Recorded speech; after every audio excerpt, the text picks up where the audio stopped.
দাবি একটাই, উনার বিচার চাই। ১.৫ ঘন্টার ভিতরে বিয়ে হইছে। হওয়ার পরে উনি স্বামী স্ত্রী আমরা মিলামিশা করছি, সহবাস করছি। পরে আবার উনি আমারে মসজিদের নিচে নামাইয়া মাহিরা একজন হুজুর আছিল সাথে, উনি আমার আবার ছাইড়া দিছে, ৩ তালাক দিয়ে দিছে। ইসলাম নিয়ম হলো যদি একবারও সহবাস যদি জামাই ছাইড়া দেয়, বেটা ছাইড়া দেয়, তাহলে 3 মাস পরে, আমি বলেছি 3 মাস পরে আপনারা ওই আগের স্বামীর সাথে বিয়ে শাদী হয়ে যান, বিয়ে শাদী আপনারা করে নেবেন। এইভাবেই হইছে। 2 ঘন্টার চুক্তিতে বিয়ে করেন মাদ্রাসার মুহতামিম ইসমত আলী আশিকি। বিয়ের কিছুক্ষণ পর মসজিদের ভেতরে সিঁড়ির ওপরে ওই নারীর সঙ্গে সহবাস করেন ইসমত আলী। সাম্প্রতিক আমাদের এলাকায় চুক্তির ভিত্তিতে একটি বিয়ে হয়, যে বিয়েকে হিল্লা বিয়ে বলা হয়। এরপরে তিনি তার সাথে রাত্রি যাপন করেন। ইসলাম এ বিষয়ে কি বলে? সম্মানিত প্রিয় দর্শক শ্রোতা, আসসালামু আলাইকুম। নতুন একটি নিউজ ভিডিওতে আপনাদের জানাচ্ছি স্বাগতম। এইমাত্র পাওয়া নতুন তাজা গরম খবর। আজকের এই ভিডিওতে তৈরি করা হয়েছে বর্তমান সময়ের আলোচিত সমালোচিত সকল আপডেট খবর। আজকের এই ভিডিও 2 ঘন্টার জন্য বিয়ে করলেন ইসমত আলী আশিকি হুজুর। ওই মহিলা সাক্ষাৎকারে বললেন, হুজুর আমার সাথে সহবাস করলেন, 2 ঘন্টা পর আমাকে আবার তালাক দিয়ে দিলেন। আজকের এই ভিডিওতে খুব ইন্টারেস্টিং হতে চলতে, তাই ভিডিওটা না টেনে সম্পূর্ণ দেখতে থাকুন। চ্যানেলে নতুন দর্শক হয়ে থাকলে চ্যানেলটি সাবস্ক্রাইব করে থাকুন। আর ইতিমধ্যে যারা আমাদের চ্যানেলটি সাবস্ক্রাইব করে দিয়েছেন তাদেরকে জানাচ্ছি অসংখ্য ধন্যবাদ। একটি লাইক করে সম্পূর্ণ ভিডিওটি ধারাবাহিকভাবে দেখতে থাকুন। যদি একবারও সহবাস যদি জামাই ছাইড়া দেয়, বেটা ছাইড়া দেয়, তাহলে 3 মাস পরে, আমি বলেছি 3 মাস পরে আপনারা ওই আগের স্বামীর সাথে বিয়ে শাদী হয়ে যান, বিয়ে শাদী আপনারা করে নেবেন। এইভাবেই হইছে। ওখানে কি অপরাধ? ১.৫ ঘন্টার ভিতরে বিয়ে করছে, বিয়ে করি সহবাস করছে, করে আবার আমারে ডিভোর্স দিয়ে দিছে। গাজীপুরের শ্রীপুরে তালাকের ফতোয়া জানাতে গিয়ে একটি মাদ্রাসার মুহতামিম ইসমত আলী আশিকির বিরুদ্ধে চুক্তিভিত্তিক হিল্লা বিয়ে এবং মসজিদের ভেতর সহবাসের অভিযোগ উঠেছে। অভিযুক্ত মুহতামিম ময়মনসিংহের ধোবাউড়া উপজেলার কামারপুর গ্রামের বাসিন্দা এবং প্রায় 4 বছর ধরে টেংরা মধ্যপাড়া জামিউল উলুম কওমি মাদ্রাসা ও এতিমখানার মুহতামিমের দায়িত্ব পালন করে আসছিলেন। অভিযোগ উঠেছে তিনি এবং টেপিরবাড়ি পশ্চিমপাড়া আরফান আলী শাহে জামি মসজিদের ইমাম কফিল উদ্দিনের সহযোগিতায় ফতোয়া দেওয়ার নামে এই ঘটনা ঘটিয়েছেন। আমার দাবি একটাই, উনার বিচার চাই। ১.৫ ঘন্টার ভিতরে বিয়ে হইছে। হওয়ার পরে উনি স্বামী স্ত্রী আমরা মিলামিশা করছি, সহবাস করছি। পরে আবার উনি আমারে মসজিদের নিচে নামাইয়া মাহিরা একজন হুজুর আছিল সাথে, উনি আমার আবার ছাইড়া দিছে, 3 তালাক দিয়ে দিছে। কইছে এখন আপনি যান, 3 মাস পরে আপনি যে কোনো হুজুর দিয়ে বিয়ে পড়াইয়েন, কোনো সমস্যা নাই, যত পাপ পুণ্য হইব। তারপর আমি আবার উনার বলছি যে আমরা স্বামী স্ত্রী মিলেমিশে করতে পারবো। পরে হ্যাঁ পারবেন, কিন্তু 3 মাস পরে আপনাকে বিয়ে হবে, আপনারা যে কোনো হুজুরের কাছে যাবেন। পরে আমি যদি পাপ পুণ্য কিছু হবে, পরে না, ওদের পাপ পুণ্য তো সম্পূর্ণ আমি দায়িত্ব নিছি, আপনার কোনো পাপ হবে না। প্রত্যক্ষদর্শীদের মতে নোয়াখালীর এক গৃহবধূ যিনি তার স্বামীর সঙ্গে ঝগড়ার পর 3 তালাকপ্রাপ্ত হয়েছিলেন, ফতোয়া জানার জন্য গাজীপুরে আসেন। তার চাচাতো ভাই তাকে ইসমত আলী আশিকির কাছে নিয়ে যান। ইসমত আলী দাবি করেন ওই নারী তার পূর্বের স্বামীর কাছে ফিরে যেতে চাইলে তাকে আগে অন্য কোথাও বিয়ে করতে হবে। এই ফতোয়ার ভিত্তিতে মুহতামিম নিজেই 2 ঘন্টার জন্য ওই নারীকে বিয়ে করেন এবং 10 মিনিটের মধ্যেই মসজিদের ভেতরে সিঁড়ির পাটাতনে তার সঙ্গে সহবাস করেন। সহবাস শেষে 1 ঘন্টার মধ্যে তাকে তালাক প্রদান করেন। এরপর ওই নারীকে তার পূর্বের স্বামীর কাছে ফিরে যাওয়ার অনুমতি দেওয়া হয়। মসজিদে বিয়ে হইছে, বাড়িতে হবে আমি এখন তার সমস্যা সমাধান করার লাগি আমি একটু করে দিলাম আরেকজনের মাধ্যমে। সমস্যা কি? হ্যাঁ, দর্শনের মামলা করবো, কোনো সমস্যা নাই, কারণ আমি কোনো অন্যায় করি নাই। যদি এরপর দর্শনের মামলা করে করবো, আমি আমাকে বলছে সে হালাল করে দেওয়ার জন্য, আমি তার হালাল করে দিয়েছি। এই ঘটনায় মুহতামিম এবং ইমামের ভূমিকা নিয়ে ক্ষোভ প্রকাশ করেছেন স্থানীয় বাসিন্দারা। তারা এর সঠিক বিচার ও দৃষ্টান্তমূলক শাস্তি দাবি করেছেন। এখন ওই জামাইয়ের কাছে যাইতে পারতাছ না, গুনাহগার কিন্তু ব্যক্তি আমরা। আজকে বিয়ে হচ্ছে, আপনি বিয়ে করেন, আশিকের সাথে হইছে, আপনার মনে আছে পুরোপুরি? আশিকের সাথে 100% বললাম। চাবিটা তুমি তালা মারতে পারবে, তুমি মসজিদের বারান্দা তালা মারতা না। আমি তালা মারি, তালা মারি চাবি তার কাছে। আমার মসজিদের চাবি তার কাছে কেন? ঠিক আছে, তার সাথে আপনার একটা সম্পর্ক আছে, ব্যক্তিগত সম্পর্ক, আপনি বাসায় কাটাইতেন, আপনি বাড়িতে দিতেন, এটা ঠিক আছে, এটা আমার কামিয়ে দিয়েছে। আমি যদি ভাইসা যাইতাম তো করে না। মাদ্রাসা কর্তৃপক্ষের পক্ষ থেকে জানানো হয়েছে বিষয়টি নিয়ে তদন্ত এবং প্রয়োজনীয় ব্যবস্থা গ্রহণের জন্য ম্যানেজিং কমিটির সভা ডাকা হবে। ম্যানেজিং কমিটির সাধারণ সম্পাদক আনোয়ার হোসেন বলেন, এই ঘটনার সুষ্ঠু সমাধানের জন্য তারা প্রয়োজনীয় পদক্ষেপ নেবেন। এই ঘটনায় ইসলামের পবিত্রতা। সাম্প্রতিক আমাদের এলাকায় চুক্তির ভিত্তিতে একটি বিয়ে হয়, যে বিয়েকে হিল্লা বিয়ে বলা হয়। এরপরে তিনি তার সাথে রাত্রি যাপন করেন। ইসলাম এ বিষয়ে কি বলে? 2 ঘন্টার চুক্তিতে বিয়ে করেন মাদ্রাসার মুহতামিম ইসমত আলী আশিকি। পরে বিয়ের 1 ঘন্টার মধ্যেই সহবাসের পর তালাকও প্রদান করেন ইসমত আলী। প্রিয় ভাইরা, প্রথম কথা হচ্ছে ইসলামের কোনো বিধানকে নিয়ে কেউ যদি মক করে, ইসলামের কোনো বিধানকে নিয়ে যদি নিজের বানানো পদ্ধতিতে ইমপ্লিমেন্টেশন করে, তাহলে অনেক ক্ষেত্রে তার ঈমান চলে যেতে পারে। মাসালাটা ক্লিয়ার বোঝেন। আমি একটা শরীয়তের বিধান নিজের জীবনে বাস্তবায়ন করতে পালন করতে পারি না, এটা আমার ওজরখাহি আল্লাহর কাছে। আল্লাহ চাইলে আপনাকে মাফ করে দিতে পারেন, কিন্তু আমি পালন করতে পারি না। কিন্তু ওই বিধানকে নিয়ে আমি টিটকারি করি, মক করি, ওই বিধানকে আমি ফালতুভাবে উপস্থাপন করি। আপনি যদি আল্লাহর বিধানকে নিয়ে তামাশা করেন, আপনার ঈমান থেকে আপনি খারিজ হয়ে যেতে পারেন। ইসলামী শরীয়তে বিবাহের এবং তালাকের মাসালা কি? যদি কেউ তার স্ত্রীকে তালাক দিতে চায় আলাদা আলাদা হাইজে, তার জন্য মাসনুন পদ্ধতি হচ্ছে তাকে তালাক দিবে। 1 তালাক যদি দেয়, এরপরে তাকে চাইলে বিবাহ ছাড়াই তাকে ফেরত নিয়ে নিতে পারবে নির্ধারিত সময়ের মধ্যে। তার জন্য বিয়োগ তাকে নতুন করে পড়াতে হবে না। কিন্তু এই তালাক দিতে দিতে যদি 3 তালাক হয়ে যায়, ওই তালাকটা যখন বায়েন হয়ে যাবে, ওই তালাকের পরে স্ত্রীকে ফেরত নেওয়ার শরঈ পদ্ধতিতে আর কোনো হিসাব নাই। কেবল কি আছে, আমার সাথে যার সম্পর্ক ছিল তাকে 3 তালাক দিছি, এরপরে সে গেছে, যাওয়ার পরে কোনো একটা মানুষকে সে বিবাহ করছে, বিবাহ করার পরে কোনো এক সময় ওই স্বামীর সাথে দূরত্ব তৈরি হয়েছে, সেও নিয়োগ নিয়ম মেনে ওইরকম করে আলাদা আলাদা হায়েজে তার জন্য 3 তালাক দিছে, যে তার জন্য হারাম হয়ে গেছে। তারপরে যদি মনে হয়েছে যে এই স্বামী ওই মেয়ের তো আবার তালাক হয়ে গেছে, তাকে আমি বিয়ে করব, তখন তার বিয়ের একটা পদ্ধতি আছে যে বিয়েটা করলে বৈধ হবে। আপনি এই পদ্ধতিকে 3 তালাক দেওয়ার পরে বুদ্ধি করছেন কি, হিল্লা বাহানার একটা বিয়ে দিয়েছেন, যে তোর সাথে আমি একটা বিয়ে দিলাম চুক্তি দিয়া, তুমি বিয়ে করার পরে তুমি আবার 3 তালাক দিয়ে ছেড়ে দিবে, তারপর আমি আবার বিয়ে করব। বলেন তো এটা কি শরীয়তের মাসালা নাকি শরীয়তের সাথে তামাশা? এই তামাশা করা জায়েজ, তবে হুজুর হলে জায়েজ, তাই না? হুজুরদের জন্য সব করতে পারে, হুজুর ইমাম সাহেব সব করতে পারে না? এই সকল কারণে আজকে ইসলাম প্রশ্নবিদ্ধ হচ্ছে, ইসলামকে ছোট করতেছি আমরা। অতএব বলবো এই সকল জ্ঞানহীন, এই সকল বোধহীন মানুষের দ্বারা ইসলামের যে ক্ষতি হচ্ছে, অপরের কাছে যে তামাশার পাত্র হচ্ছে, আল্লাহ এদের যেন বোধ জাগ্রত করেন। এটা কোনো বৈধ কাজ নয়, এটা কোনো শরীয়সম্মত কাজ নয়। তবে যদি কেউ এরকম বিয়ে করেই ফেলে, করার পর যদি তালাক দিয়ে ফেলে, হুকমান সেটা হয়ে যাবে। কিন্তু এই পদ্ধতিটা তালাকের পরে নতুন করে বউ পাওয়ার জন্য বানানো যদি হয়, তাহলে এটা ইসলামী শরীয়তে মক করা হবে। কিন্তু কেউ যদি করে ফেলছে, বিয়ে হয়ে গেছে, বিয়ের পরে সত্যি সত্যি তাকে তালাক দিয়ে দিয়েছে, হুকমান সেটা হয়ে যাবে, সেটা আবার বলা যাবে না যে হয় নাই, কিন্তু হয়ে গেছে সেটা। কিন্তু এই কাজটা যদি আমাদের সমাজে প্র্যাকটিস হয়, এটা তাহলে খুব কলুষিত একটা বিষয় হবে। আর দ্বিতীয় কথা হচ্ছে, আমরা আলেম ওলামা যারা আসি এইগুলো বিষয়ের সাথে, এই মানুষগুলোর প্রত্যেকটা ধাপ সাবধানে ফেলতে হবে ভাই। এই যে জামা পরছি, এই জামা টানা 3 দিন পরার পরেও আপনারা বুঝবেন না যে আসলেও কি লাগছে আর কি লাগে নাই, কিন্তু এর বদলে যদি ধবধবা একটা আমি সাদা জামা পরতাম, ওই সাদা জামায় 1 ফোঁটা কাদা লাগলেও, একটা মশা মারলেও আপনি সেটা দেখতে পেতেন। সুতরাং ইসলাম এবং মুসলমান জাতিকে যারা রিপ্রেজেন্ট করেন, দাঈ, ইমাম, খতিব, এই মানুষের প্রত্যেকটা পদক্ষেপ বুঝে সুঝে ফেলতে হবে প্রিয় ভাইরা। নচেত আপনার আমার এই দাগটা এমনভাবে সমাজ দেখবে, ওটা আল্লাহ রাব্বুল আলামিন এবং রাসূল সাল্লাল্লাহু আলাইহি ওয়াসাল্লামের বিধান নিয়ে তখন প্রশ্ন তোলার সুযোগ পাবে। আমরা যেন এরকম কোনো সুযোগ কাউকে না দেই। আল্লাহ আমাদেরকে বোঝার তৌফিক দান করেন। হাদা মা ইনদি ওয়াল ইলমু ইনদাল্লাহ, সুবহানাকাল্লাহুম্মা বিহামদিকা, আশহাদু আল্লা ইলাহা ইল্লা আনতা আস্তাগফিরুকা ওয়া আতুবু ইলাইক। জহির জানছে কিভাবে? সেই মহিলাটা বলার পরেই তো জানছে, তাহলে সেও তো দেখে নাই, সে কিভাবে বললো? আমরা এটা দেখছি ঘটনাটা। আপনাদের কাছে পরিকল্পিত মনে হচ্ছে, কেউ কি বলবেন? পরিকল্পিত মনে হচ্ছে, যেহেতু এক ধরনের এটা আমাদের কাছে ষড়যন্ত্রমূলক মনে হচ্ছে, কারণ ওনারা যে সব কথা বলছে ভিডিওতে, ওগুলার সাথে বাস্তবে কোনো মিল নাই।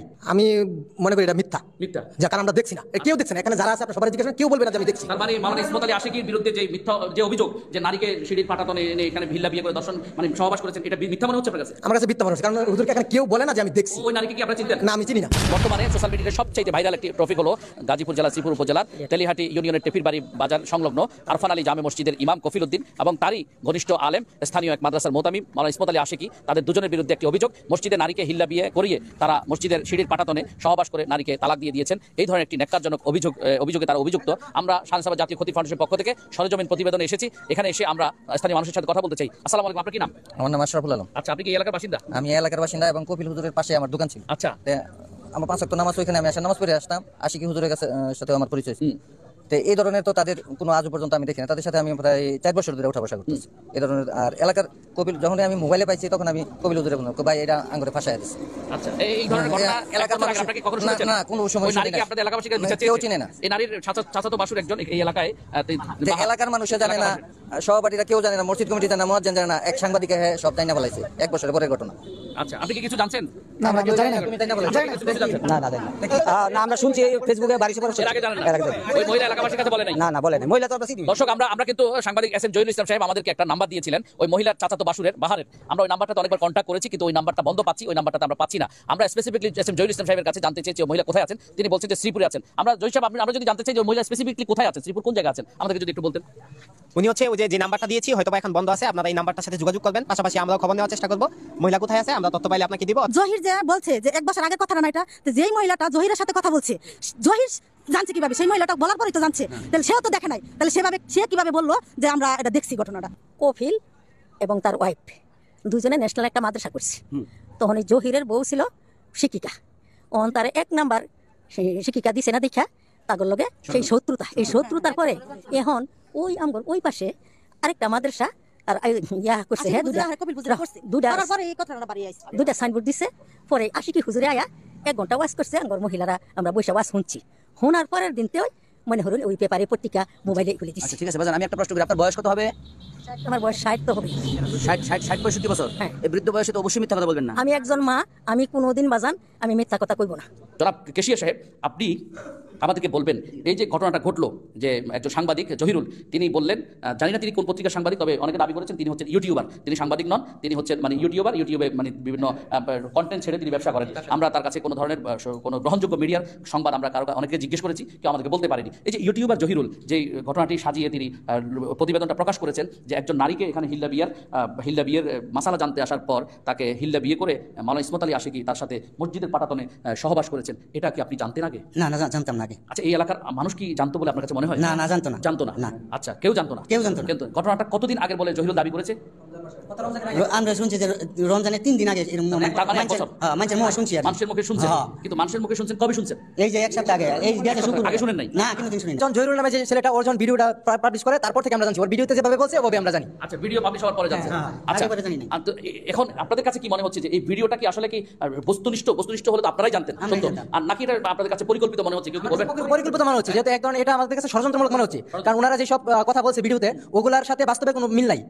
আমি মনে করি এটা মিথ্যা, যা কারণ আমরা দেখছি না, কেউ দেখছে না। এখানে যারা আছে আপনারা সবাই জিজ্ঞেস করেন, কেউ বলবে না যে আমি দেখছি। তার মানে মাওলানা ইসমত আলী আশিকির বিরুদ্ধে যে মিথ্যা যে অভিযোগ যে নারীকে সিঁড়ির ফাটাতনে এনে এখানে ভিল্লা বিয়ে করে দর্শন মানে সহবাস করেছেন, এটা মিথ্যা মনে হচ্ছে আপনার কাছে? আমার কাছে মিথ্যা মনে হচ্ছে, কারণ হুজুরকে এখানে কেউ বলে না যে আমি দেখছি। ওই নারীকে কি আপনারা চিনতেন? না, আমি চিনি না। আমরা যখন দেখি না, এখন কি বলবো, এটা সাজানোই তো। 1 বছর পরে যেহেতু ঘটনা আমরা দেখি না। না না, আমরা আমি কারি শরীফুল ইসলাম মোলাইদি। আমি আরফান আলী জামে মসজিদের বাড়ির পাশেই আমার বাড়ি। আমার গ্রামের নাম হলো মোলাইদ, আর এই গ্রামের নাম হলো টেপির বাড়ি। টেপির বাড়িতেও আমার বাড়ি আছে। আমার সামনে এখন আমার স্থানীয় অনেক লোকজন, আমারই আত্মীয় স্বজন, অনেকেই, সবাই এখানে স্থানীয় লোকজন। আমার সাথে দাঁড়িয়ে আছেন শানে সাহাবা খতিব ফাউন্ডেশনের সম্মানিত চেয়ারম্যান মহোদয়। তারপরে অনেক ওলামায়ে কেরাম দাঁড়িয়ে আছেন, সাধারণ মানুষও দাঁড়িয়ে আছেন। আমি যতটুকু এতদিন পর্যন্ত শুনেছিলাম, নিজেকে খুব দোষী মনে হয়েছে, অত্যন্ত অপরাধী মনে হয়েছে। কারণ যখনই মানুষ, সাধারণ কিছু মানুষ আছে এমন যে নাস্তিক মোরতাদ, নাস্তিক্যবাদিতা তাদেরকে গ্রাস করে ফেলেছে, ওই সমস্ত মানুষগুলি আলেমদেরকে কলুষিত করতে চায়, আলেমদের সম্মান নিয়ে টানাহেঁচড়া করতে চায়। এই খবর যখন পেয়েছেন শানে সাহাবা খতিব ফাউন্ডেশন বাংলাদেশ, সত্যতা যাচাইয়ের জন্য তারা সরজমিন প্রদক্ষিণ করেছেন, আমাকেও সাথে এনেছেন। আমি এতদিন যা শুনেছি আর এখন যা দেখতেছি এবং শুনতেছি, বাস্তবের সাথে, ওই ঘটনার সাথে আর বাস্তবের সাথে কোনো রকম মিল পাওয়া যাচ্ছে না। স্বেচ্ছায় এখানে সাধারণ জনগণ যারা এই মসজিদের প্রতিনিয়ত মুসল্লি, তারা প্রত্যেকদিন এখানে নামাজ পড়েন, 5 ওয়াক্ত নামাজ কালাম পড়ছেন, তারাও কিন্তু এখানে উপস্থিত হয়ে অত্যন্ত ভারাক্রান্ত হৃদয়ে তারা বলতেছিলেন যে এই ঘটনা মিথ্যা, সাজানো, নাটক, বানানো, এছাড়া অন্য কিছু নয়। হচ্ছে শানে সাহাবা জাতীয় খতিব ফাউন্ডেশন সবসময় মাজলুমের পক্ষে আছে, ছিল এবং থাকবে ইনশাআল্লাহ। আসলে আমরা মূলত এর পূর্বে যে ঘটনাগুলো শুনছি বা দেখছি, এগুলোর সাথে আজকে এখানে আসার পরে আমরা যা যাচাই করলাম, বা আজকের এলাকার গণ্যমান্য ব্যক্তিবর্গ যারা আছে, মুসলিয়ান একরাম যারা আছে, ওনারা যেভাবে সাক্ষী দিলেন, এই কথার দ্বারা বোঝা যায় সম্পূর্ণ মিথ্যা, বানাওয়াট, উদ্ভট একটা কথা তারা ইউটিউবের মধ্যে কি করে দিয়ে দিছে।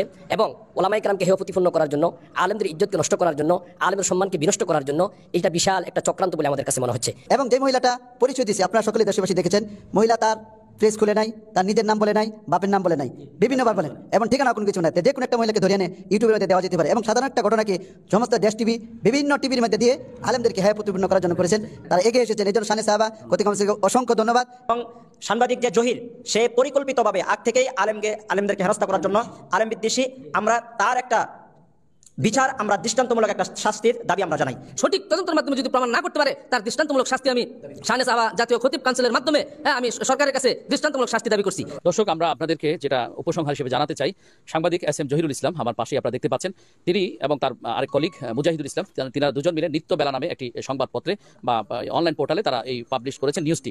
বলেছেন যে ইসমত আলী আশিকি এবং কফিল ইমাম, স্থানীয় আরফান আলী মসজিদের ইমাম কফিল, তারা দুজনে মিলে হিল্লা বিয়ে পড়িয়েছেন এবং ইসমত আলী আশিকি ওই নারীর সাথে তিনি শারীরিক সম্পর্কে মিলিত হয়েছেন। কিন্তু আমরা এই এলাকায় এসে যখন জনসাধারণকে জিজ্ঞেস করেছি এই ধরনের ঘটনা আপনারা কি শুনেছেন, যে ঘটনাটি এস.এম. জহিরুল ইসলামের দাবি হচ্ছে প্রায় 1 বছর আগে ঘটনা, তো এই ঘটনা 1 বছরের ভিতরে কেউ শুনেছেন কিনা, একটা মানুষও ছিলেন না যারা বলেছেন যে এই ঘটনা তারা শুনেছেন, কেউ বলতে পারবেন। ইভেন সবচেয়ে বড় আশ্চর্যের বিষয় হলো ওই অভিযোগকারী নারী, তার যে বাসুরকে পরিচয় দেওয়া হয়েছে, স্পেসিফিকলি বাসুর হিসেবে পরিচয় দেওয়া হয়েছে, কিন্তু আমরা সরেজমিনে এসে জানতে পারছি এখন ওই মহিলা সরাসরি বাসুর নয়, বরং চাচাতো বাসুর হবে, এরকম বলে এস.এম. জহিরুল ইসলামের দাবি। কিন্তু চাচাতো বাসুর হলেও সেই বাহার তিনি স্থানীয় এক ভাইয়ের স্যানিটারি ব্যবসায় সময় দিয়েছেন, সেখানে চাকরি করেছেন। এখানে তিনি দীর্ঘ মাস সেখানে চাকরি করার সময় ভাইয়ের দাবি হচ্ছে যে বাহার এই কথা কখনো তাকেও বলেনি। এত বড় একটা ঘটনা ঘটে গেল, সাংবাদিক জানাইতে পারলো, কিন্তু সাংবাদিক জানাইলে সবাই তো জানা থাকে যে সাংবাদিক জানানো মানে এটা ভাইরাল হয়ে যাবে, এটা সবাই জেনে যাবে, তাহলে তাদের লজ্জা, থানাকেও জানাচ্ছে না। জহিরুল ইসলাম বললেন নারীকে যে আমি থানায় যেতে বলছি, মহিলা থানায় যায় নাই, তাহলে যে মহিলা থানাকেও জানাইলেন না এবং তার বাসুর থাকা সত্ত্বেও বাসুরের যে স্যানিটারি মালিক তাকেও জানালেন না, এলাকার কাউকে জানালেন না, সরাসরি মিডিয়াতে জানালেন, যিনি লজ্জাকে এত লজ্জা পান, যিনি ঘটনাটা জানাইতে লজ্জা পাচ্ছেন থানাকে অথবা তার বাসুরের মাধ্যমে এলাকাবাসীকে জানাইতে লজ্জা পাচ্ছেন, তিনি মিডিয়ার সামনে এসে জানাবেন, এই বিষয়ে আমাদের একটা প্রশ্ন জেগেছে, একটা রহস্যজনক কথা মনে হয়েছে আমাদের কাছে এই জায়গাটাতে। কেন তিনি থানাকেও জানালেন না, আবার তার বাসুরের যিনি মালিক আছেন এখানে তাকেও জানালেন না, এলাকার কাউকে জানালেন না, যে মহিলাটা এলাকাবাসীকে থানাকে জানাইতে লজ্জা পাচ্ছেন তিনি আবার কিভাবে নির্দিষ্ট দুজন সাংবাদিককে জানাইতে পারলেন? এখানে আমাদের কাছে এই জায়গাটা একটা পয়েন্ট মনে হচ্ছে। দর্শক, দ্বিতীয় কথা হচ্ছে, আমরা সাংবাদিক জহিরুল ইসলামকে জিজ্ঞেস করেছিলাম আপনি চাঁদা দাবি করেছিলেন কিনা ইসমত আলীর কাছে বা কফিলের কাছে, তিনি তার একটা সুন্দর ব্যাখ্যা দিয়েছেন, তার ব্যাখ্যাটা আপনারা নিশ্চয়ই শুনেছেন।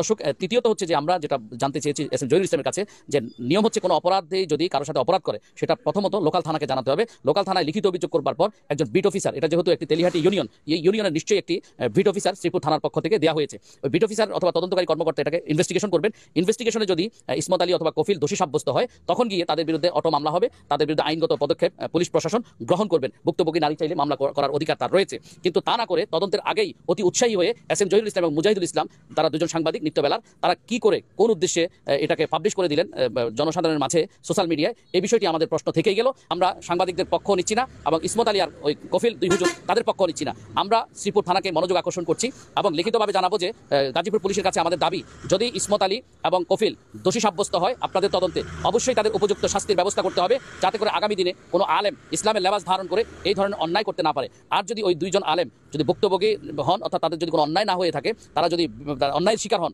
মিথ্যা তথ্যের প্রচারে যদি তারা ভুক্তভোগী হয়ে যান, তাহলে অবশ্যই তাদের পক্ষে প্রশাসনকে থাকতে হবে, মানুষকে থাকতে হবে এবং তাদের বিরুদ্ধে যারা অন্যায়ভাবে পাবলিশ করেছে নিউজটি, তাদের দুই সাংবাদিক মুজাহিদুল ইসলাম এবং এস এম জহিরুল ইসলামকে অবশ্যই আইনের আওতায় আনতে হবে। এটা হচ্ছে আমাদের শাহনাসাব জাতীয় খতিব ফাউন্ডেশনের দাবি, ওলামায়ে কেরামের দাবি, স্থানীয় গণমানুষের দাবি, স্থানীয় মুসল্লি এবং মসজিদ কমিটি সহ এলাকাবাসীর দাবি। আমরা সেটাই বুঝতে পেরেছি। Subscribe now my YouTube channel.